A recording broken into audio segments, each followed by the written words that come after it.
Jaya Radha Madhava Kunja Bihari.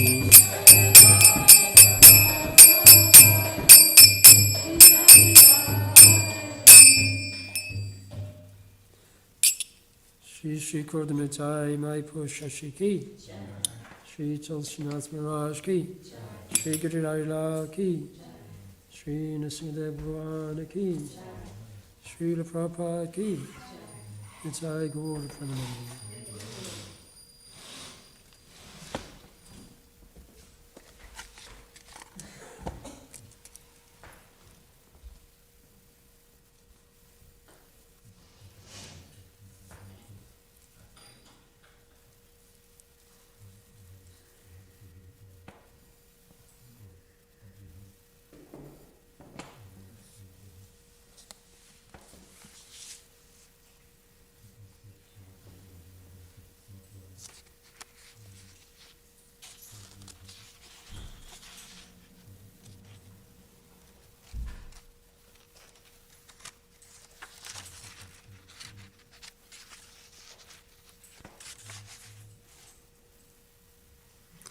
I have to disappoint you that I haven't got the same charisma as Ramananda Prabhu, who was due to give class this morning, but he's not feeling very well. So for those admirers of Ramananda Prabhu's classes, sorry to disappoint you. But anyway, I'll try to follow in his footsteps by speaking very clearly and enthusiastically. Okay, so we're reading from Srila Prabhupada Lilamrita, a chapter entitled The Lame Man and the Blind Man.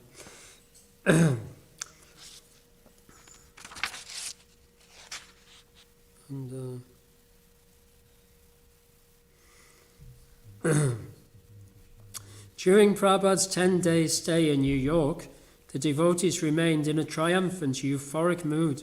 For the Ratha Yatra, the devotees had permission from the city to have the parade down Fifth Avenue. Prabhupada had said that New York was the most important city in the world, and that a skyscraper would be a beacon of Krishna consciousness for the world. So now ISKCON had its skyscraper in Manhattan, its Ratha Yatra parade down Fifth Avenue, and Prabhupada's personal presence. One morning Prabhupada went to where the carts were being built, and Jayananda and his men showed him the improved construction of the giant wheels. Jayananda, who was terminally ill with leukemia, was absorbing himself in the service that had made him dear to Prabhupada and to all the devotees, organizing Ratha Yatra and overseeing the construction of the carts. Prabhupada would ride to Central Park to take his morning walks. Passing through familiar neighborhoods, he recalled the old days of 1965 and 1966. One morning, Kirtananda Swami rode with him in the car. "My best memories are those early days," said Kirtananda, "especially the morning class of Srila Prabhupada, when you'd be sitting behind the desk. The sun would just be coming in and you would talk for an hour." "Yes," said Prabhupada, "only Hayagriva and you." And Prabhupada and Kirtananda recalled some of the other early devotees: Umapati, Karl Jürgens, Jim Green, Rai Ram, Satsvarup Ramananda. At that time, said Prabhupada, Kirtananda Maharaj was taking one chapati. "Nothing else?" asked Tamal Krishna. "I would offer," said Prabhupada, "but he would take one or two, that's all. Later on, 1 dozen. And that boy, Sri Adisha, he would take at least 20 chapatis. I would say, 'Sri Adisha, can I offer you?' He would say, 'Yes.' I gave 4. Again finished. Again 4. Originally, said Kirtananda, we all ate from Prabhupada's plate. There was 1 plate of prasadam, and Prabhupada would just give a little for everybody, and everybody would be satisfied. I used to keep some prasadam," said Prabhupada. Everyone would come, I would give. After class, recalled Kirtananda, you always distributed some prasadam after kirtan and class. "Yes," said Prabhupada, "I was clapping my hands. In the meeting, I used to collect not less than $6, not more than $20, 3 times a week. Although Srila Prabhupada's triumph was that the early days of struggle were over, when he recalled them, he was immersed in a very special, sweet remembrance. He changed from one mood to another and sometimes mixed them. The days of his helpless, utter dependence on Krishna when no one else was present, and his present satisfaction surrounded by hundreds of faithful disciples. While remembering the old days, he was now realizing his original goals for ISKCON New York, the beacon light for our worldwide propaganda. Srila Prabhupada ki.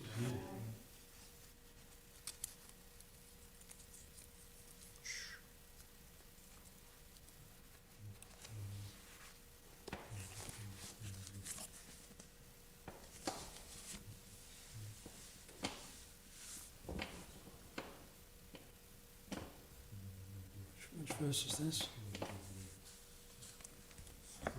6. So we're reading from Srimad Bhagavatam, Canto 5, Chapter 11. Jad Bharat instructs King Rahugana. Text 6.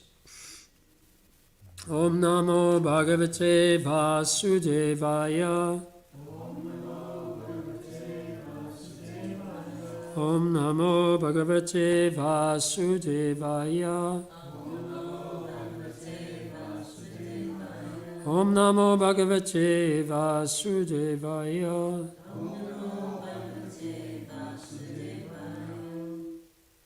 Dukam Sukham Vyatiriktam Cha Tivram Dukam Sukham Vyatiriktam Cha Dukam Sukham Vyatiriktam Cha Tivram Dukam Sukham Vyatiriktam Cha Tivram Kalopapanam Kalam Avyanakti Kalopapanam Kalam Avyanakti Kalopapanam Kalam Avyanakti Alingya Maya Rachitantaratma Alingya Maya Rachitantaratma Alingya Maya Rachitantaratma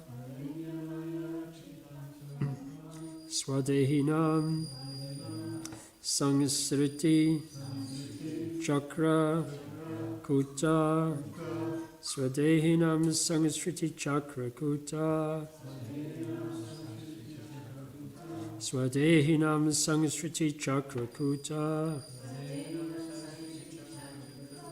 Tukam Sukham Vyatiriktam Chativram Tukam Sukham Vyatiriktam Chativram Kalopapanam Palamavyanakti Kalopapanam Palamavyanakti Alingya Maya Rachitantaratma Alingya Maya Rachitantaratma Swadehinam Sangsriti Chakrakuta Swadehinam Sangsriti Chakrakuta Tukam Sukham Vyatiriktam Chativram Kalopapanam Palamavyanakti Alingya Maya Rachitantaratma Swadehinam Sangsriti Chakrakuta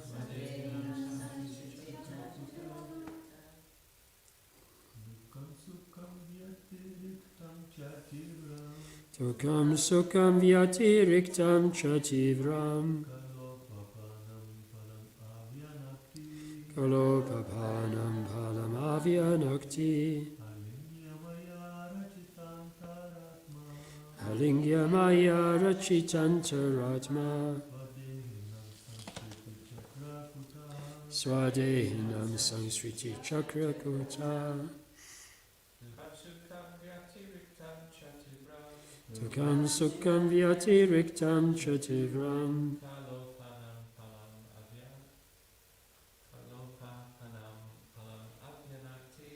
Kalopapanam palam avyanakti. Alingya maya rachitantaratma.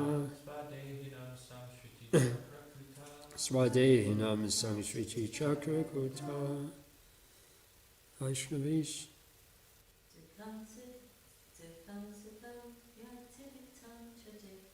Tukam sukam vyatiriktam chativram. Kalopapanam palam avyanakti. Alingya maya rachitantaratma. Swadehinam sangsriti chakrakuta. Tukam sukam vyatiriktam chativram. Kalopapanam palam avyanakti. Alingya maya rachitantaratma. Swadehinam sangsriti chakrakuta. Tukam, unhappiness due to impious activities. Sukam, happiness due to pious activities. Vyatiriktam, illusion. Cha, also. Tivram, very severe. Kala upapanam, obtained in the course of time. Palam, the resultant action. Avyanakti, creates. Alingya, embracing. Maya rachita, created by material nature.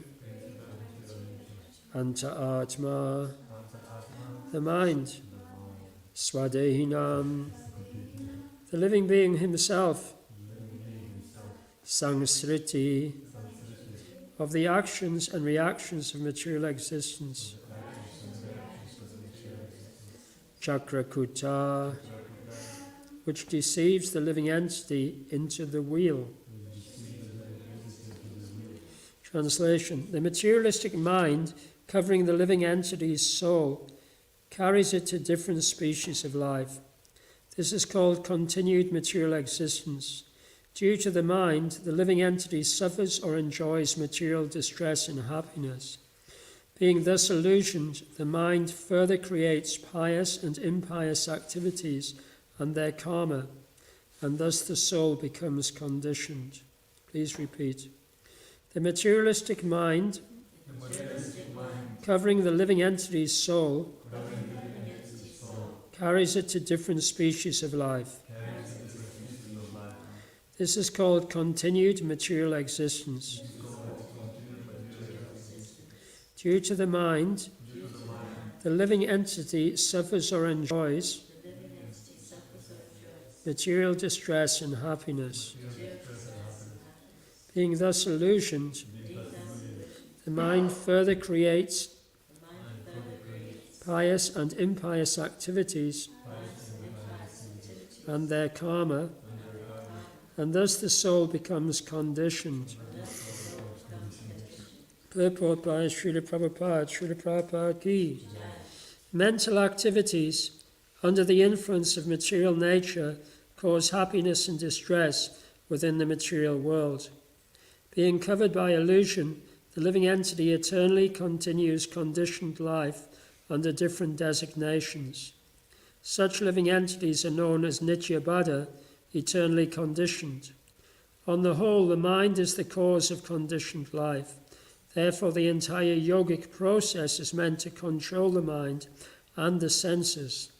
If the mind is controlled, the senses are automatically controlled, and therefore the soul is saved from the reactions of pious and impious activity. If the mind is engaged at the lotus feet of Lord Krishna, Savai Mana Krishna Padara Vindayo, the senses are automatically engaged in the Lord's service. When the mind and senses are engaged in devotional service, the living entity naturally becomes Krishna conscious. As soon as one always thinks of Krishna, he becomes a perfect yogi, as confirmed in the Bhagavad Gita, Yoginam api sarvesham matkaten antaratmana. This antaratma, the mind, is conditioned by material nature. As stated here, Maya rachitantaratma swadehinam sangsriti chakakuta. The mind, being most powerful, covers the living entity and puts him in the waves of material existence. Om Jnana Timirandasya Gyananjana Shalakaya Chakshuramritam Jena Tasmai Shri Gurave Namaha Shri Chaitanya Manobishtam Stapitam Yena Bhutale Swayam Rupakadamayam Dadati Swapatantikam Vandeham Shri Guru Shri Utapadakamalam Shri Gurun Vaishnavam Shri Rupam Sagrajatam Sahagana Raganatanvitam Tam Sajivam Sadvaitam Savadutam Parijana Saitam Krishna Chaitanya Devam Shri Radha Krishna Padan Sahagana Lalita Shivashakanvitam Sha Vanshakapatarubhyascha Kripasindubhyevacha Atitanam Bhavanebhyo Vaishnavabhyo Namo Namaha Jaya Shri Krishna Chaitanya Prabhu Nityananda Shri Advaita Gadadhara Shivasari Gaura Bhaktivinoda Hare Krishna, Krishna Krishna, Hare Hare, Hare Rama, Hare Rama, Hare Rama,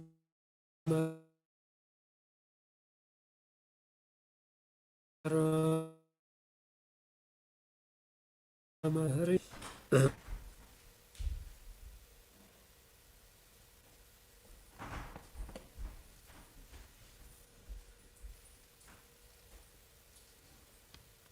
So there's a verse in the Brahma Samhita that describes the path of the mental speculator.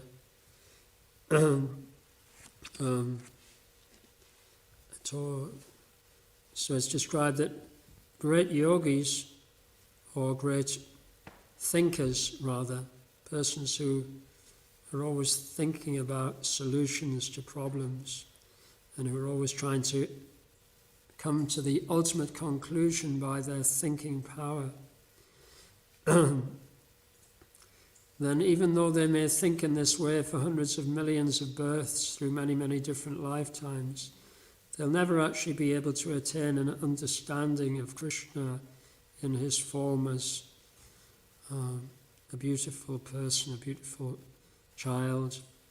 They'll not even be able to come to an understanding of Krishna's personality or his qualities.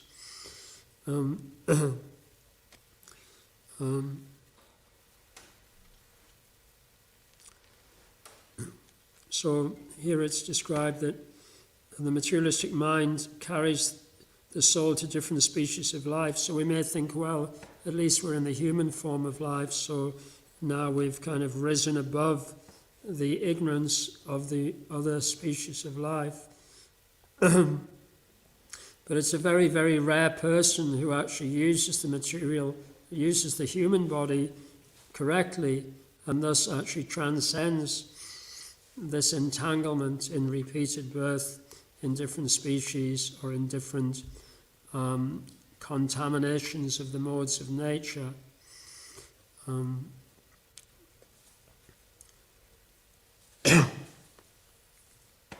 But Srila Prabhupada has given a simple process, and Srila Prabhupada in the purport here says, if the mind is engaged at the lotus feet of Lord Krishna, the senses are automatically engaged in the Lord's service.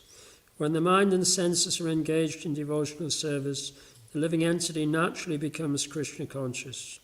As soon as one always thinks of Krishna, he becomes a perfect yogi. And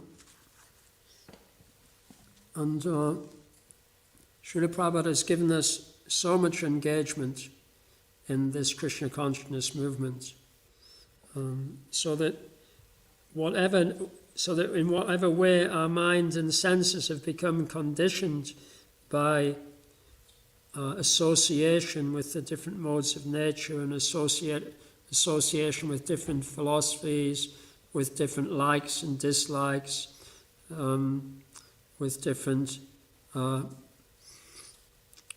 aspirations in life, whatever kind of in the kind of psychological sense, whatever persona we've kind of manufactured for ourselves, that personality can be fully engaged in the activities of devotional service, chanting and hearing about Krishna, remembering, thinking about the amazing qualities of Krishna, thinking about how Krishna reciprocates with me, how Krishna reciprocates with his devotees, engaging in learning how to worship Krishna in the form of the deity, studying the books that describe the process of deity worship and the history of deity worship and how deity worship is now spreading all over the world in so many different places. So in this way we can fulfill our desires for creativity, we can fulfill our desires for study, we can fulfill our desires for traveling, to visit different places, to see how Krishna is being worshipped in different places. We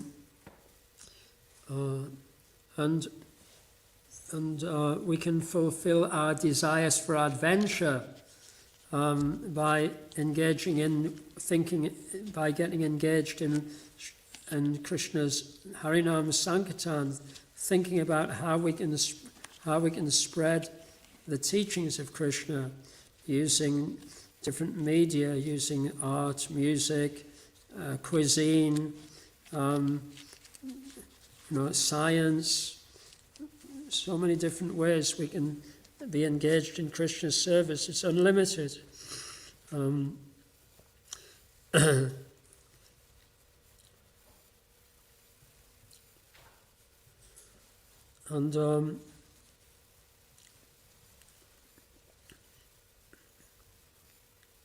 here Srila Prabhupada says, when the mind and senses are engaged in devotional service, the living entity naturally becomes Krishna conscious. So there is a danger that we can become,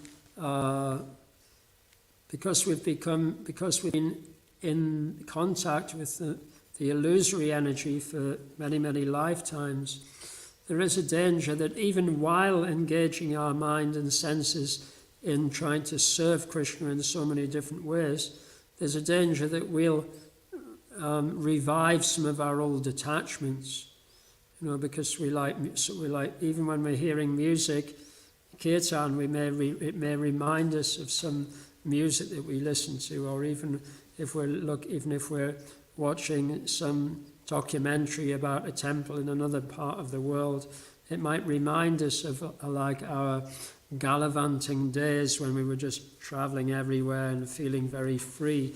So there is that danger that even in the course of trying to serve Srila Prabhupada and Srila Prabhupada's mission, there is a danger we could become attracted again to varieties of sense gratification that we become habituated to.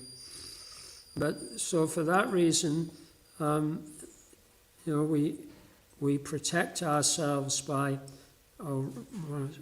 adhering to this very strong program that Srila Prabhupada has created for his disciples, the morning program.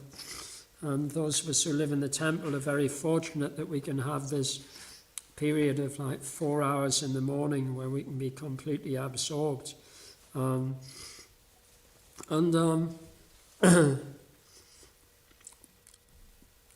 can we can kind of bluff our way through it and not really absorb our mind in the chanting, not really absorb our mind in all of the different bhajans, not really absorb our mind in taking darshan of the deities. We can bluff our way through it, but if we're not really trying to connect, and just like Raghunath was reading this morning from the Satsvarup Das Goswami's book, the Japa Reform Notebook, so Satsvarup Goswami was saying our chanting is mantra yoga.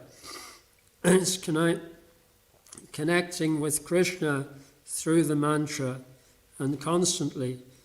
Actually, I was thinking this morning after I heard that expression mantra yoga, I was thinking of how many people who perform like Hatha Yoga or Ashtanga Yoga, then they perform Surya Namaskar or some other sequence of yoga postures, and they perform it one after another, like perhaps 6 different asanas or 10 different asanas or 20 different asanas, and then they'll repeat them over and over again.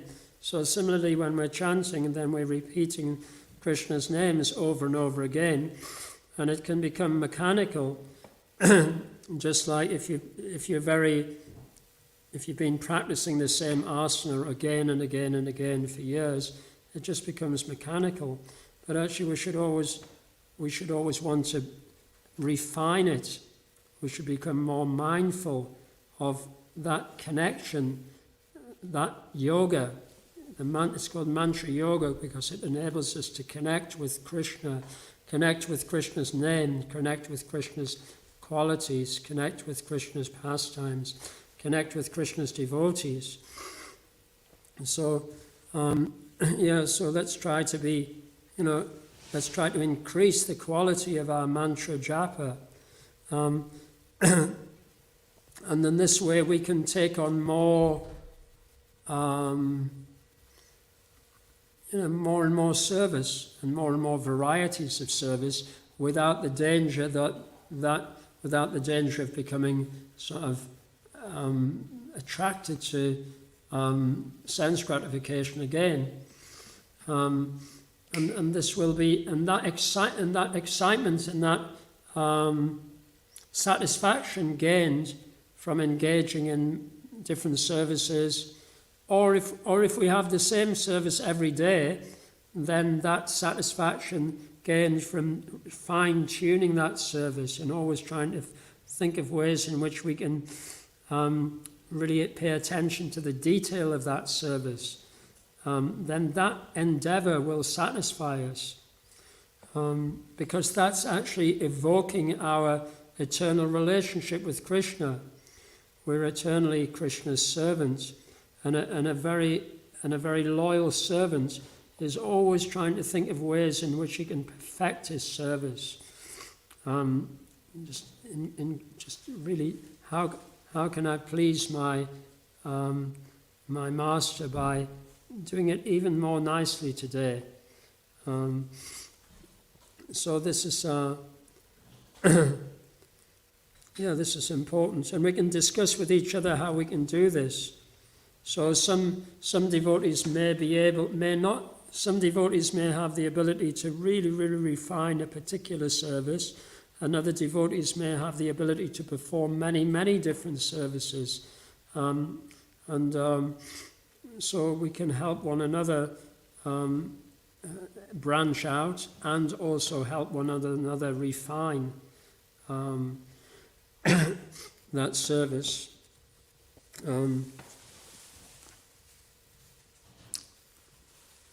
There's a verse actually, and it's also we can learn to see that even when we're engaged, even when we're surrounded by very difficult circumstances in which it appears that we can never attain the result that we're looking for, but it will give us the strength and the intelligence to be able to see that through the eyes of Shastra. For example, it's interesting, I listened to a conversation recently between Srila Prabhupada and John Papworth and E.F. Schumacher, famous kind of ecologists. So Srila Prabhupada spoke with them in Bhaktivedanta Manor in the 70s. And they were talking about how the motor car has actually, brought about great benefit in some ways. I mean, this was 50 years ago. Has brought about a lot of benefits for people who enable them to have better communication, perhaps have more access to different job opportunities, and also give people the opportunity to travel and see different parts of the world. So in one sense, it was thought of as being like it was an educational, for education it was good. It had many good things about it. However, the pollution caused by the internal combustion engine, and also by all of the minerals and mining that had to be done to produce so many cars, and all of the fossil fuels that were burned, then this was causing so much pollution. And therefore, E.F. Schumacher and John Papworth were talking about, therefore we should, think about how we can create a society where we don't have these things which cause pollution. But interestingly enough, Srila Prabhupada said, in the material world there is always pollution. So just as Krishna says in the Bhagavad Gita, every endeavor is covered by some fault. But that one shouldn't become despondent by those faults. And we shouldn't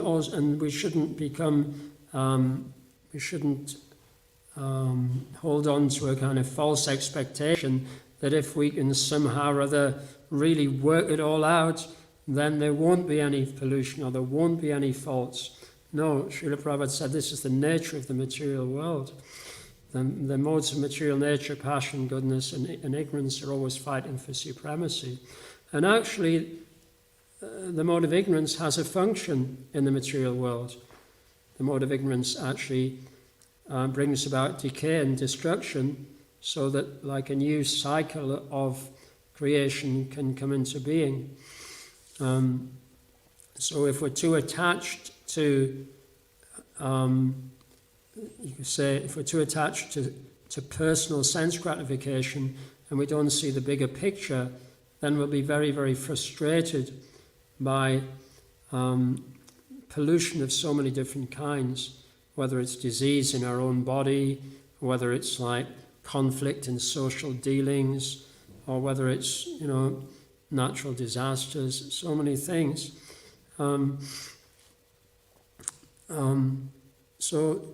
But if we continue to endeavor to please Krishna and to please Krishna's representatives and to spread the knowledge and the teachings of the Bhagavad Gita, that knowledge in the Bhagavad Gita, it's not utopian. It's not saying that if you all follow the Bhagavad Gita, then there'll be no more Kali Yugas, there'll be no more pollution, there'll be no more disease, there'll be no more social conflict. It's not saying any of those things, but it's saying that if you follow the teachings of the Bhagavad Gita, then you'll understand how to see these things in their proper perspective, and therefore you won't become disturbed by them. And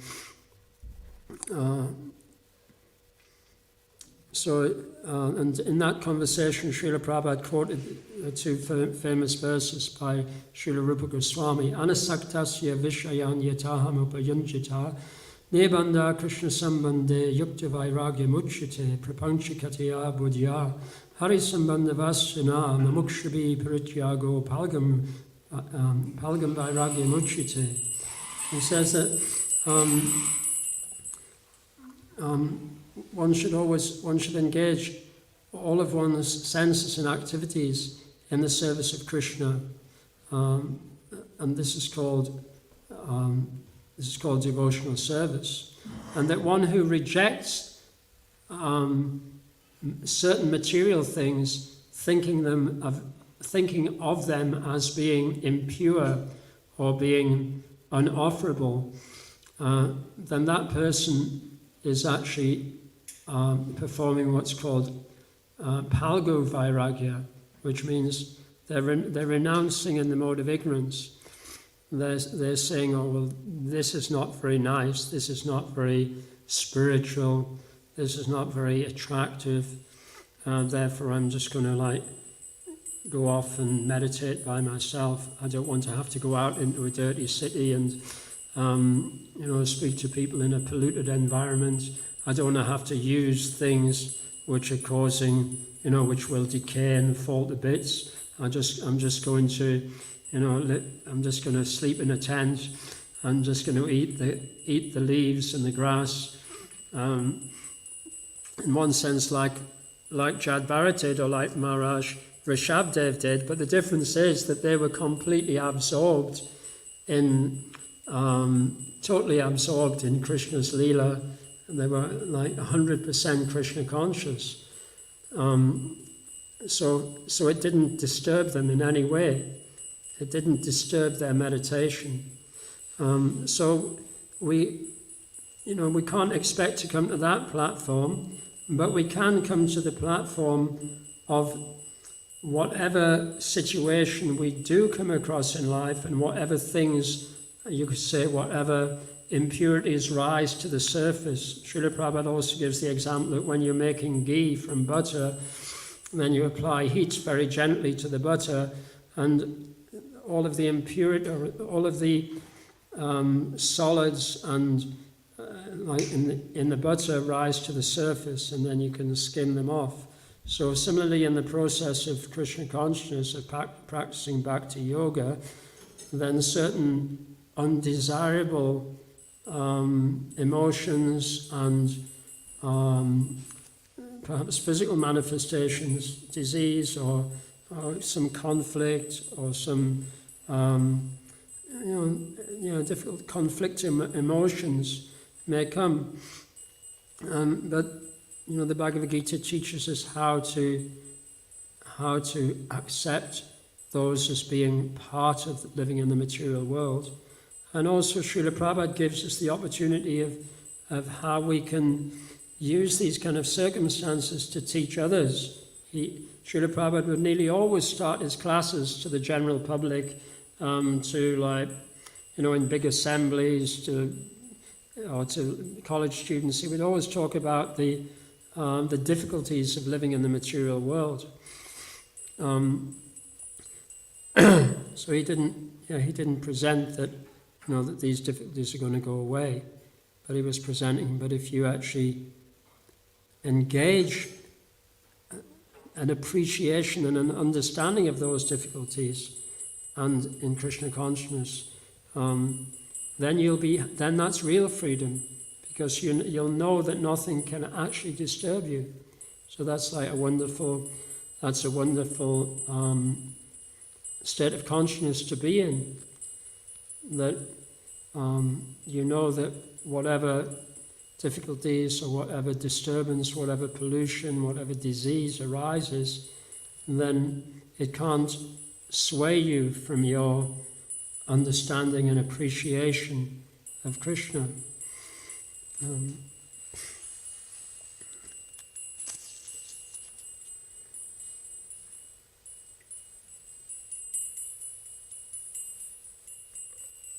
So I'll stop there. Does anyone have any questions or comments?